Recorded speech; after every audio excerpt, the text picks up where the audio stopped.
మహాపరిశుద్ధుడు అయిన ప్రేమ కలిగిన తండ్రి, నహూము ద్వారా సూటిగా స్పష్టంగా మాతో మాట్లాడావు. నహూము ఏ రీతిగా నినివే పట్టణస్థుల పాపము చూసి నువ్వు సమాధిని సిద్ధం చేస్తున్నావు అనే హెచ్చరిక చేసినప్పటికీ కూడా వాళ్ళు నీ మాటకు ఏమాత్రము విలువ ఇవ్వలేదు. కాబట్టి నినివే పట్టణాన్నే సమాధి చేసి పడేశావు. అయ్యా, నీ మాటను తిరస్కరించటం, నీ మాటను వ్యతిరేకించటం, నువ్వు ఇంత సూటిగా మాట్లాడినప్పటికీ లెక్క లేకుండా కూర్చోవడం, లెక్క లేకుండా వ్యవహరించటం, లెక్క లేకుండా నాయన జీవించటం, అది శాపం.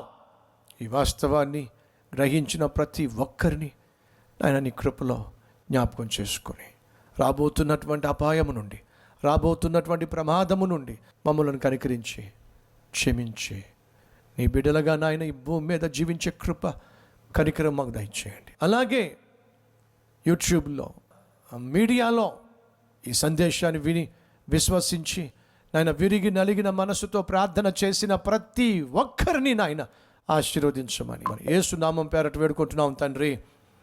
ఆమెన్.